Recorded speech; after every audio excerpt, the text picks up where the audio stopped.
പിന്നെ ഫഹദേ, ഞാൻ ഒരു കാര്യം പറഞ്ഞു, ഷാബാസിനെ ഞാൻ കൊല്ലുന്നു. അത് ഞാൻ പറഞ്ഞു അവൻ്റെ കണ്ണൊന്ന് പോയോ കിട്ടോ? ഈ കണ്ണൊന്നും ഇല്ലോ.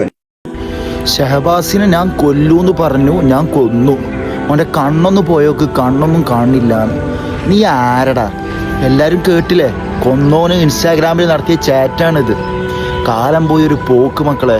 ഇവൻ്റെയൊക്കെ മൈൻഡിൽ കുത്തിവെച്ച അഹങ്കാരത്തിൻ്റെ ധ്വനിയാണ്. എന്താ അറിയോ?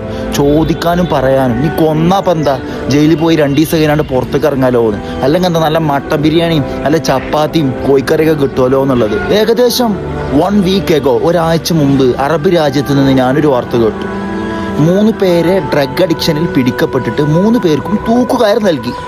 ഇത്തരത്തിൽ തെമ്മാടിത്തരം ചെയ്യുന്ന, ഭരണത്തെ ഭയമില്ലാത്ത, റൂൾസിനെ ഭയമില്ലാത്ത, ഗവൺമെന്റിനെ ഭയക്കാത്ത കാലത്തോളം ഇത്തരത്തിലുള്ള 10ഉം 15ഉം വയസ്സുള്ള ചെറു പിഞ്ചു മക്കളിൽ നിന്ന് ഇത്തരം തെമ്മാടിത്തരം ഇതിനും അപ്പുറം ഇനിയും വാർത്തകൾ കേൾക്കും.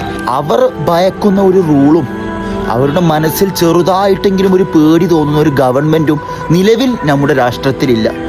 അവർ ഭയക്കുന്ന ഇത്തരം തെമ്മാടിത്തരങ്ങൾ ചെയ്യുന്നവരുടെ മനസ്സിൽ ചെറുതായിട്ടെങ്കിലും ഒരു പേടി തോന്നുന്ന രീതിയിലുള്ള റൂൾസും ഗവൺമെൻറ്റും നമ്മുടെ രാഷ്ട്രത്തിൽ വരണം.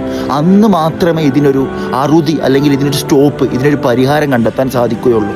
അതിനോടൊപ്പം തന്നെ രക്ഷിതാക്കളും ശ്രദ്ധിക്കണം. മക്കൾക്ക് ചെറുപ്പം മുതലേ പണം കൊടുത്തും പണം ഉണ്ടാക്കാൻ പ്രോത്സാഹിപ്പിക്കുകയും ചെയ്യുന്ന രക്ഷിതാക്കളാണെങ്കിൽ, എല്ലാ രക്ഷിതാക്കളും വിചാരിക്കുന്നത് പോലെ എൻ്റെ മക്കൾ ഇതിലേക്കൊന്നും പോകില്ല എന്നാണ് ചിന്തിക്കുന്നതെങ്കിൽ തെറ്റി. ആവശ്യത്തിലധികം പണം കൊടുക്കുന്നതും അതുപോലെ ചെറുപ്രായത്തിൽ തന്നെ പണമുണ്ടാക്കാൻ പ്രോത്സാഹിപ്പിക്കുന്നതിൽ നിന്നും മക്കളെ സംരക്ഷിക്കേണ്ടത് ഒരു രക്ഷിതാവെന്ന നിലയ്ക്ക് അവരുടെ ഡ്യൂട്ടിയാണ്. ഇത് രണ്ടും പാടെ ഗവൺമെൻറ്റും ഇത്തരത്തിൽ നമ്മുടെ സംരക്ഷണവും ഓക്കെയായാൽ മാത്രമേ ഉള്ളൂ ചെറുപ്പത്തിലെ നമ്മുടെ മക്കളുടെ കടിഞ്ഞാൻ നമ്മുടെ കയ്യിൽ മുറുകെ കെട്ടുകയുള്ളൂ. തൊട്ടിലിലെ ശീലം ചുടല വരെ എന്നാണ്.